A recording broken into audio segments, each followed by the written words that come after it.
Right? Yeah. So if you're here, you probably know why you're here. And you probably just saw The Last of Us last night.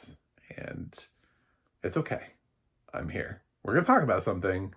It's definitely going to be a huge spoiler. So if you did not watch The Last of Us Season 2, Episode 2, go away. um, and come back later after you watched it. But I wanted to talk about this specifically. I'll do a recap episode tomorrow. This is not really fully a recap. We're talking about one specific thing, and that is the death of Joel in The Last of Us. Is it a good decision? Is it a smart decision? What does it mean for The Last of Us?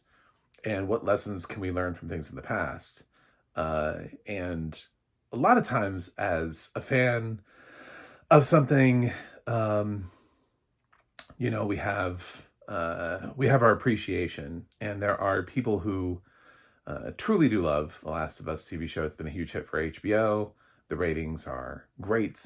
People have thoughts about the premiere, and already, like they already came in with their hot takes off of one episode, and even some thoughts about things that already happened in the video game. For example, like Ellie and Dina having any sort of relationship together.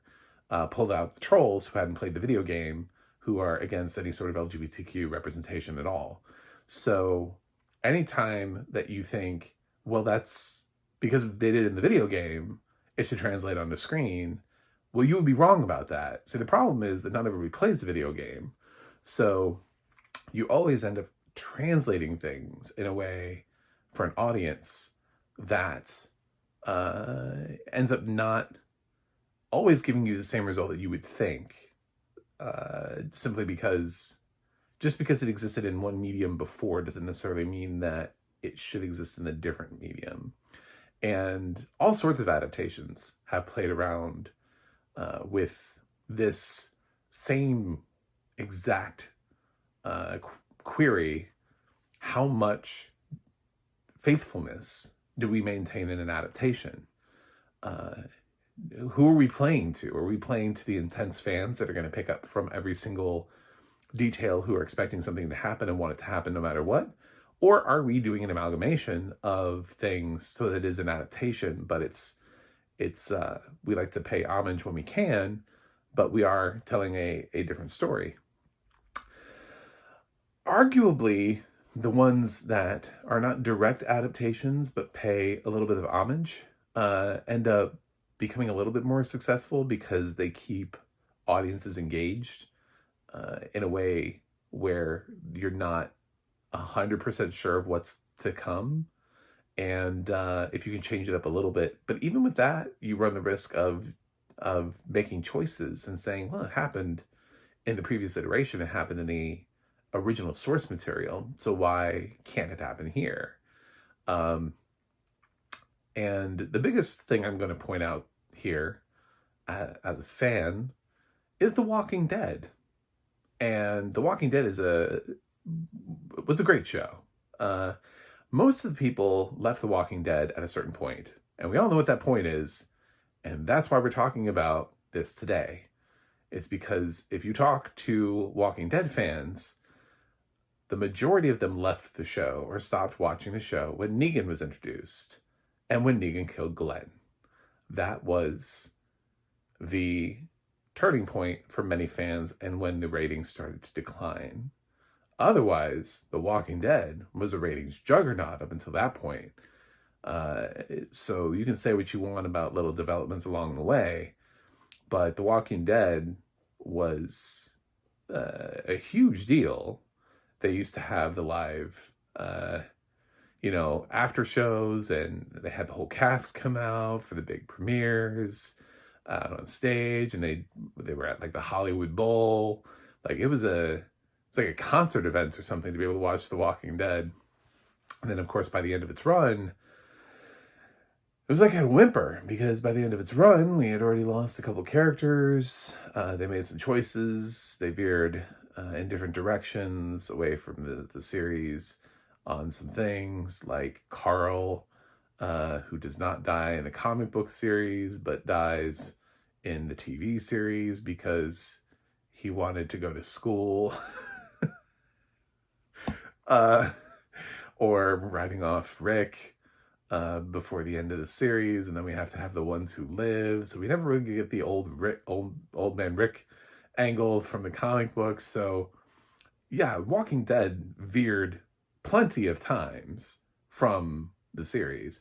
Most notably, Andrea had a very early death in the TV series that she does not have in the comic books, whereas a character like Carol, who is very sort of minor in the comics, ended up becoming like one of the two biggest characters of the series.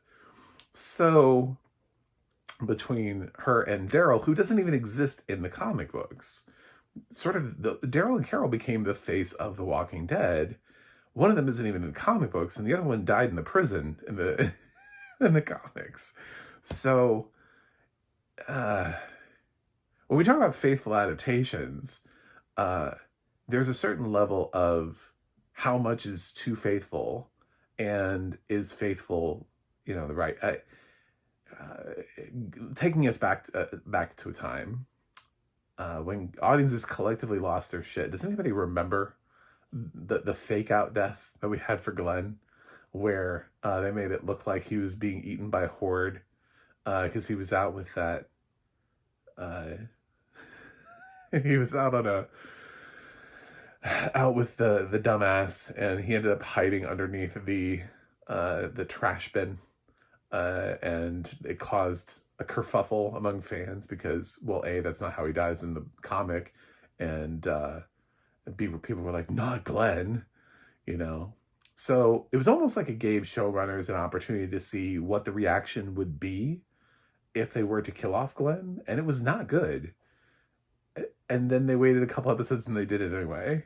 So a lot of times with The Walking Dead, they had a character who took another character's death and leapt that character forward. So somebody ended up in a position that was supposed to be for another character, and that character instead. So like Abraham survived his death only to be taken out in the Negan sequence, which killed two people instead of one, where it kills just Glenn. In the comics, it killed Abraham and Glenn. But if you talk to anybody about that scene, it's not the Abraham death that actually upset people. It was the Glenn death. But the Glenn death is the one that happens in the comic book. That is the actual sequence in which he dies in the comic book. And all they did was take that scene and put it on screen and give you a cinematic quality version of a horrific scene in the comic book. And people walked away. And that's what you got tonight on The Last of Us. And people will walk away. That is the thing that you need to understand, is that people will walk away from the show. So the question is, how many? How big of a ratings hit are they willing to take?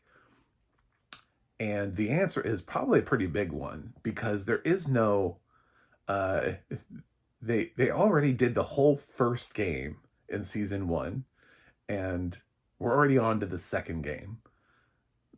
This is not a prolific series where we have The Last of Us 3, The Last of Us 4, The Last of Us 5. At some point, they're going to have to Game of Thrones it and start inventing shit if they want the series to keep going, because there isn't content built for them. So unless they're gonna unless Naughty Dog's got something up their sleeve for them to, I don't know, co-produce the third season of Last of Us while also doing Last of Us 3, the game, there really isn't a ton of potential for them in the future. So if all they're doing is planning on doing 2 seasons of Last of Us, they don't really care if you leave the show, because they only have a few episodes left anyway. But if they're planning on longevity, which I'm sure is something that HBO would like to see from the series, given its ratings, then this was a mistake. So if you think about sort of the correlation between just fans versus the general population. You have fans who have played the game. You have fans who come into the series and they go play the game. And then you have people who just watch the series. And for people who just watch the series, you just killed Pedro Pascal. So I think those are the people that you lose. And the funny thing is, I think you lose some of the people who were hoping for a different path anyway, who were hoping for something a little bit different, for a little bit of a change. The people who were like, okay, well, you can kill him, but maybe not in the same exact way. Like, let's change it up. It's possible that The Walking Dead if it had explored the possibility of a different death for Glenn, that they could have written him a death that fans could have accepted. That would have felt like a very Glenn moment for him. That would have given him an opportunity to sacrifice himself, maybe for Maggie, in a way, instead of giving him a brutal death that he didn't deserve, that he could have had a death that would have saved. And you could have done that for Joel. Like, Joel could have had a death here too that wouldn't have been exactly the same from the comic, but would have given you the same result. And maybe even given Abby the same pleasure that she needs to have in resolution coming out of this, and Ellie's the opportunity to grieve.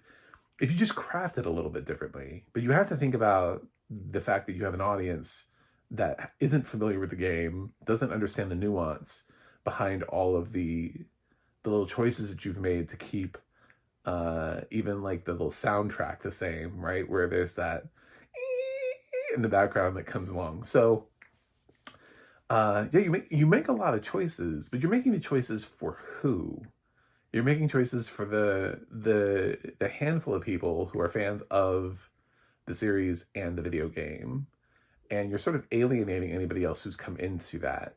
And you're not getting that ratings total for the series based on just people who have played the video game. So I think that's something that the Walking Dead showrunners hadn't quite figured out until they did it.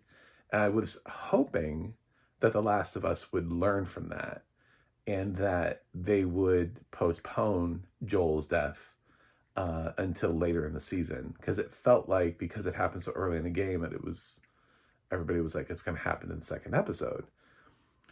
Did it have to, though, is the question. Is there a possibility that you could have taken a different path with it, and then instead given, a different death? So let's use Abraham as an example. I mean, there's a lot of Walking Dead references because, well, you're a nerd and you're here. So Walking Dead is a great example either way, because you probably saw Walking Dead. They're both zombie shows. There's a whole lot of reasons to have this sort of correlation. Let's use Abraham as an example. Nobody was pissed that Abraham died. Well, not nearly as many people as Glenn. The funny thing about that scene is that Glenn, that's his scene from the comic books. So when you talk about the nuance and the craft of shooting a scene as done in the comic book series, that's what they did for Glenn. What they did is they added Abraham. So Abraham had escaped his death.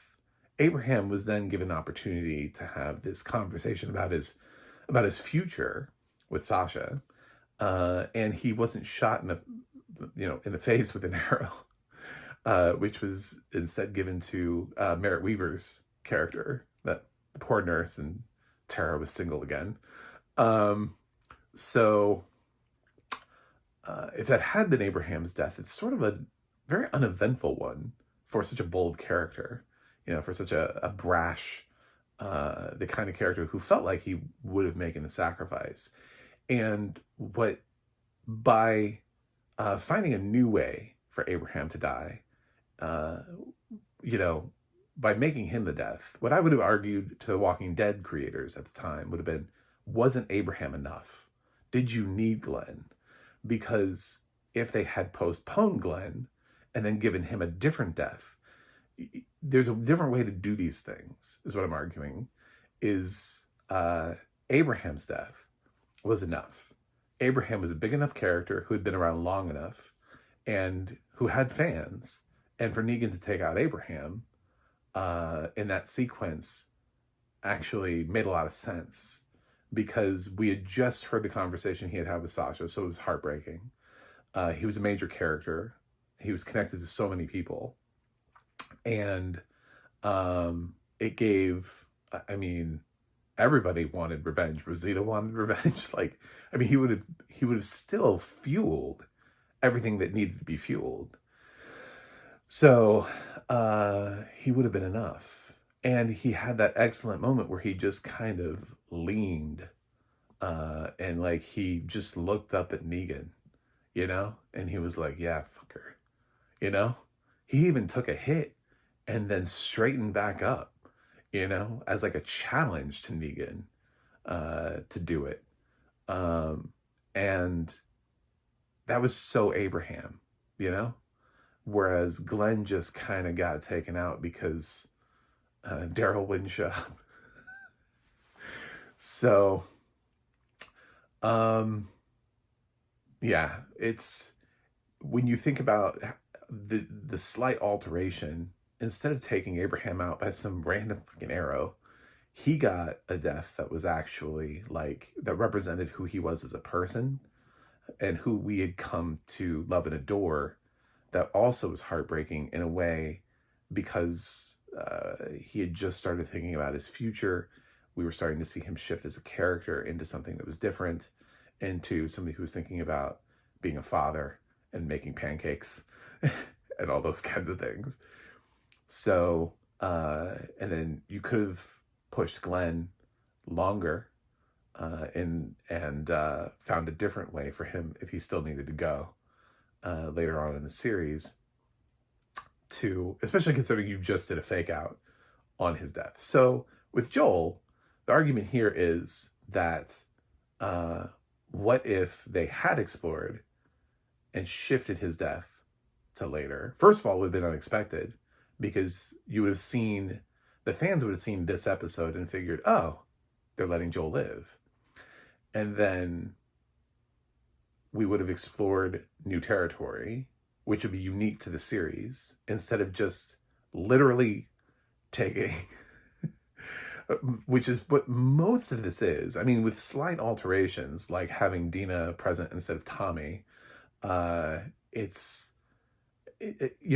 basically, they're trying to shot for shot it, which, okay, like you can do that. It's a big scene in the game, or you can decide to make that alteration. And I wonder how much thought was actually given to making the alteration, to actually going in a different direction. So that's why this is worth discussing, is do you think that the alteration should have been made, even if it had the same result, just to give you a fresh perspective and to give the series something a little bit different, a little bit of a change, a little bit of a sidestep, and maybe give Abby a little bit more time to evolve, because now you have a character who's a co-lead who nobody likes. And the problem with The Last of Us is that we just started developing the characters of Jackson in one episode, because we only were with them for one previous episode. So these characters have not had a lot of time to really develop, and we don't really know them. So there aren't really a whole lot of other characters. There's only 9 episodes in season 1, and then we came back with 1 episode, and then we killed off Joel. So we haven't had a whole lot of depth of an ensemble to really help Ellie and her story forward. So without Joel, because the series lives basically on episodic guest stars, there isn't a ton to latch onto other than Ellie. The show needed a little bit more time. It needed to expand itself. I think there was a little bit of a mistake made in doing the whole game in one season for the first season and not letting it breathe. Even though people are apparently upset with House of the Dragon for taking too long, we're getting great character development, but at the same time, I don't know, people just want people to die in every single scene. I guess the counter argument to this is the people who want a movie. You know, they want it They live on TikTok, and if it lasts more than 3 minutes, it's too long for them. So we can't have nuance anymore. We can't have character development or structure in story. So what the TV show The Last of Us needed to do was have a little bit more time with the characters of Jackson, so that we had a couple more characters to fall back on, other than Joel, other than one episode. And I guess we all loved Dina after one episode. So now we're in this precarious position moving forward where your only attachment is Ellie, who a lot of people don't like. She's not exactly the most likable character anyway. She's abrasive, and then you have characters who are, you have unfortunate trolls who are immediately resistant to anything remotely LGBTQ, including an actor uses they, them pronouns, and a character that has a girlfriend in the series. So I saw the comments after the season premiere, and those people were already not happy. And then you took their Joel away. I mean, I don't really care what they get, but that's a viewership audience. That's a block. It's gone. So I think the drop between episode 2 and episode 3 is going to be noticeable for HBO. And a conversation piece moving forward will be, is there going to be a continuous precipitous drop with each episode until you find out just how many people came for a faithful adaptation of the video game? What does that audience look like? Because The Last of Us drew in a lot of people who hadn't played the video games, who aren't familiar with the lore. And sometimes you run the risk of alienating them as well.